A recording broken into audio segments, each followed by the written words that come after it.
Daniel chapter 3. King Nebuchadnezzar made an image of gold, 90 feet high and 9 feet wide, and set it up on the plain of Dura in the province of Babylon.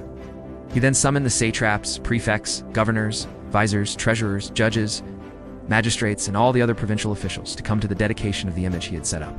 So the satraps, prefects, governors, advisors, treasurers, judges, magistrates, and all the other provincial officials assembled for the dedication of the image that King Nebuchadnezzar had set up, and they stood before it. Then the herald loudly proclaimed, "This is what you are commanded to do, O peoples, nations, and men of every language. As soon as you hear the sound of the horn, flute, zither, lyre, harp, pipes, and all kinds of music, you must fall down and worship the image of gold that King Nebuchadnezzar has set up. Whoever does not fall down and worship will immediately be thrown into a blazing furnace." Therefore, as soon as they heard the sound of the horn, flute, zither, lyre, harp, and all kinds of music, all the peoples, nations, and men of every language fell down and worshipped the image of gold that King Nebuchadnezzar had set up. At this time some astrologers came forward and denounced the Jews. They said to King Nebuchadnezzar, "O king, live forever. You have issued a decree, O king, that everyone who hears the sound of the horn, flute, zither, lyre, harp, pipes, and all kinds of music must fall down and worship the image of gold, and that whoever does not fall down and worship will be thrown into a blazing furnace. But there are some Jews whom you have set over the affairs of the province of Babylon-Shadrach, Meshach and Abednego, who pay no attention to you, O king.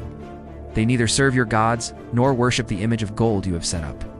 Furious with rage, Nebuchadnezzar summoned Shadrach, Meshach, and Abednego. So these men were brought before the king, true.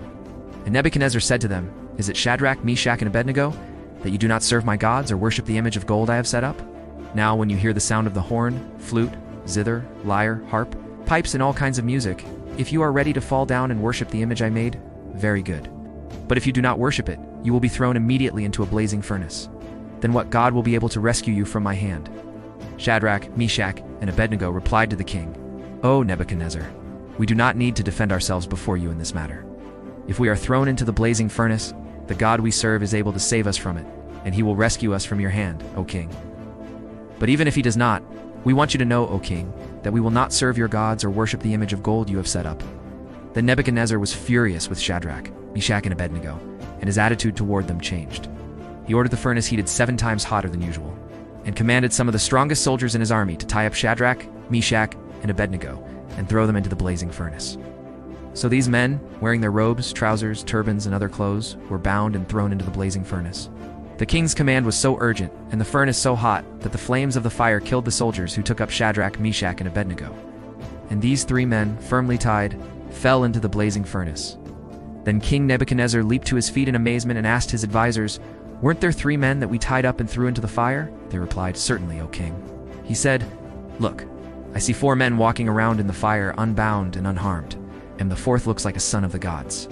Nebuchadnezzar then approached the opening of the blazing furnace and shouted, "Shadrach, Meshach, and Abednego, servants of the Most High God, come out, come here." So Shadrach, Meshach, and Abednego came out of the fire, and the satraps, prefects, governors, and royal advisors crowded around them. They saw that the fire had not harmed their bodies, nor was a hair of their heads singed. Their robes were not scorched, and there was no smell of fire on them. Then Nebuchadnezzar said, "Praise be to the God of Shadrach, Meshach, and Abednego, who has sent his angel and rescued his servants."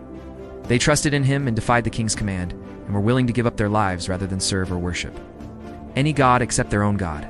Therefore I decree that the people of any nation or language who say anything against the God of Shadrach, Meshach, and Abednego be cut into pieces, and their houses be turned into piles of rubble, for no other god can save in this way.